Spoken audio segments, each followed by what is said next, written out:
Remember when this clown made a video talking about the top 5 expected decks at Worlds for Premium? Yeah, I don't think anybody could call this one. So, today we're going to be going over, just like we did for Standard, the winner of the Premium World Championship, which was Megacolony, and the pilot of the deck was Colin Lai from Hawaii. Or at least if I'm not mistaken, he was from Hawaii. But, so with Colin, and with Megacolony in general, it's something that none of us expected, and me as a commentator, which I think was one of the bigger problems, I forgot some of the card names, and like the moment that I saw the cards on stream during one of the Swiss rounds, I was like, I was like, okay, maybe the Giza variant would show up, but I was like, I didn't expect this, and all these cards I haven't seen in like a year or two.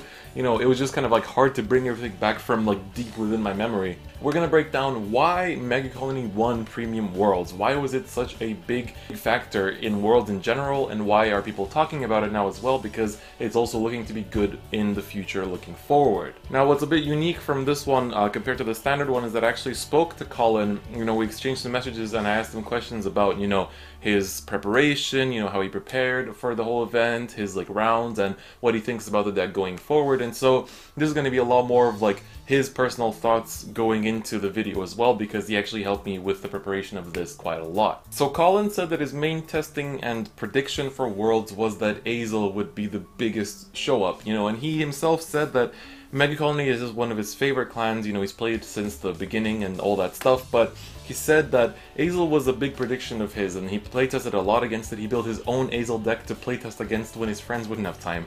And then, out of his 9 rounds that he played in total, 6 of them were Ezel, the other 3 were NLK. So that really goes to show like that his prediction was right, and everybody was predicting NLK, you know, everybody saw NLK coming, you know, it was just a big kind of like consideration, but people knew how to already play against NLK, but people didn't fully know how to play against Ezel. At least it wasn't public knowledge. People weren't thinking like, okay, you play this and this and this way, or like you don't give them this amount of damage, or da da da da da, you know.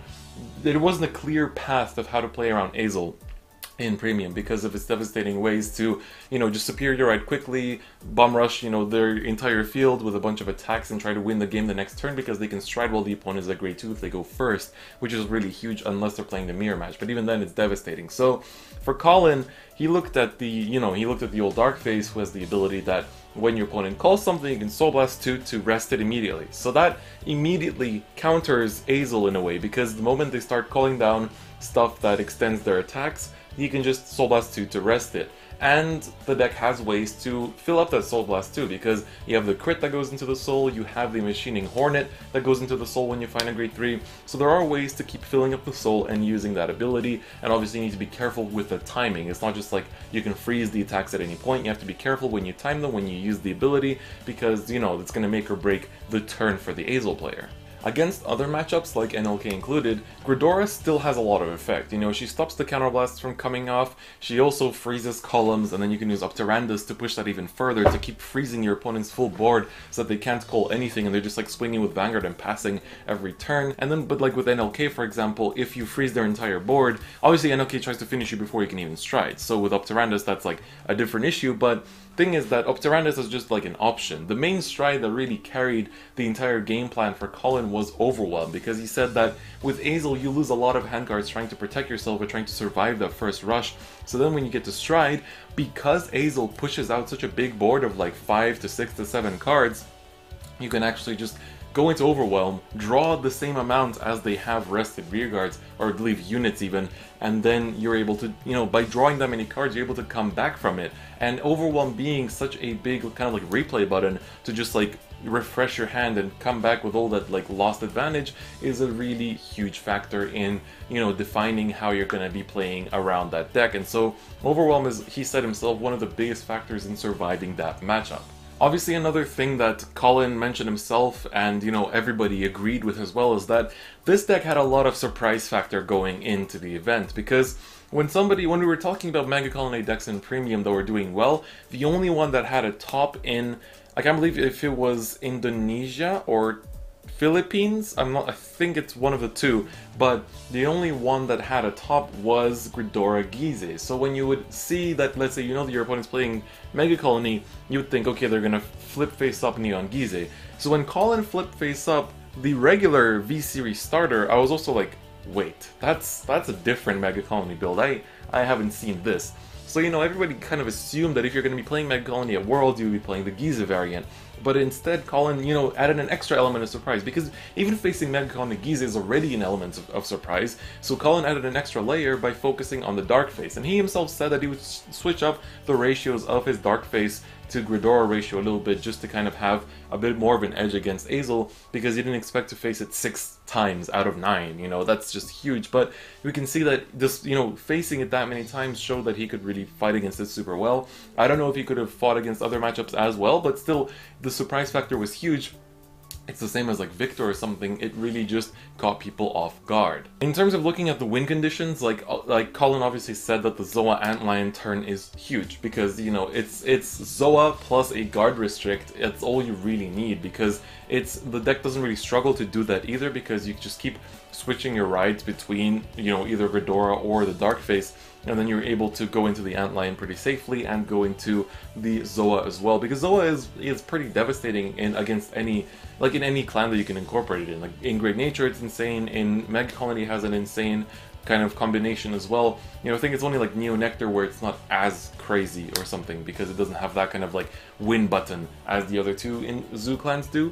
So that's something worth to note. But he said that like this is a win con that works a lot. If you can get it on second stride, it's super effective and is definitely worth to focus on at some points. But obviously against Ezel, your main win condition is to take away their win condition, you know, and then you kind of push back in momentum, and then Ezel usually doesn't have the momentum after the first few turns to kind of keep up, even with the Gurguid Helios. Now, looking at the future, Colin did go over some of the decks that are going to be more prevalent looking at the next 3 sets actually, and so big thanks to him honestly for going over that.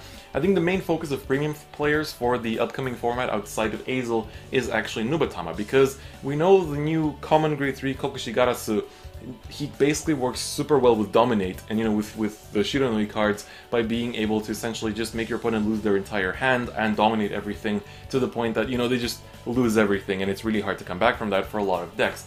But Colin did say that even when, you know, Shiranui pushes you to that and forces you to lose basically everything, you still can use the kind of replay button of Overwhelm to bounce back, make a lot of hand advantage again. Obviously not as much as you would against an Axel deck, but if they have a full board, then you're gonna just, you know, draw your 5 and you're gonna be, you know, looking much better, even though you lost basically your entire hand from that one turn. Colin also said that it's a pretty clunky build, because Kokushigarasu requires to discard 2 Sentinels, and like if you're focusing on Shiranui, you don't really get to do that. So you have to run the Kujikiri Kongo, and then you have to like ride him a couple times or have a PG in hand, and you have to sacrifice quite a lot from your side to do the entire combo. So he said that like it's a bit clunky, because the way that you have to build the deck can be a little bit bricky at times, and you can't like rely on the win con as like steadily. There's not as much like stability in that win con as something like Ezel, or, you know, like the in Great Nature with the Zoa play with the Rhino and stuff like that. Like it's not as stable as other decks have in Premium. Against OTT looking forward, he said because OTT is going to be a pretty prevalent deck looking at the VBT03 format, he said there's kind of 2 options for Ghidorah. Essentially, either you're playing the long game, you're trying to stall it out, which is always an option, but he said he doesn't like those kind of games where like you have to stall out your opponent to deck out. Or he said you're trying to second stride Zoa Antlion and then win on that turn, and just hoping that the opponent doesn't have an answer to it. So he said that's usually the kind of win con that he sees for OTT, so he sees those 2 as essentially the most relevant decks. He also talked about the leaders in Narukami a little bit, but he said that like he hasn't tested those matchups as much, but it shouldn't be as much of a problem. And I think for the leaders it's interesting because the leaders mix with Messiahs in Premium and just use a lot of the Messiah cards to just like focus on multi-attacking your opponent as much as possible, with like 4 circles being the addition, so it's pretty interesting in that sense too. And then he said against Shadows, you know, looking at VBT04, Ghidorah takes away a lot of their momentum, and in the sense of like freezing in one column is just gonna make them, all their plays become a lot more clunky, and they can't like do all their plays as easily as they could have before, so he sees that not as much as a threat as the other decks. And then against Ezel, he said the game plan doesn't change that much. It's still doing the same thing, you know, they just have some new cards to work with and to become more consistent, but that's like the main focus for Ezel looking forward. Finally, he said the hardest matchup is looking to be Bermuda, because Bermuda was already a problem for him, and as we can see from his 9 rounds, he didn't face Bermuda a single time, despite it being, you know, it won the Japanese Worlds. I believe, or was it second? I can't remember which one it was, but in Japanese, in the WGP Premium format, you know, Anji did super well, but it's a miracle that we didn't see it at all on the live stream for Premium, but that's, you know, something else to talk about. But he said it's a really hard matchup because their G-Guards are insane, and they make a lot of free advantage in terms of just like generating card advantage. So he said that it's a really hard matchup, and so when we enter the fish meta, and it becomes like the most popular deck, and we have a lot of these like crazy decks like Potpourri and all, like Loop and all that stuff coming forward, there's a chance that Gridora might fall off in terms of, you know, what it can play against, because then it gets a bit harder. But even then, I'm pretty sure Potpourri, like you can just freeze Potpourri with the Dark Face and then kind of shut down the combo as well. No? I think you'd have to have two in order to do the Potpourri combo entirely and keep bouncing stuff, but that's just, you know, my own opinion. That's not what Colin said. But, you know, it's really interesting to me that, like, looking at the future, Colin says that, like, Gridora is still going to be a strong deck because this build really capitalizes on punishing Ezel quite a lot, but having, like, a really well-timed freezes of the cold cards, and overall it just looks very, very solid. So, big congrats to Colin for winning Worlds. Honestly, it's an insane achievement, you know, the first ever Premium World Champion, and I'm really thankful that he broke down this kind of analysis with me as well, so that I could, you know, tell it to you guys as well. You can check out, he has an interview on Zero Damage Gaming as well, just like his entire performance. You can see a bit more of an inside look on how things are, so I think that's definitely worth checking out as well. So that's gonna be it for me today. Thank you once again to Colin for helping me out with this video, and also thank you for watching. And then you can check out all of my social medias and stuff like that in the description.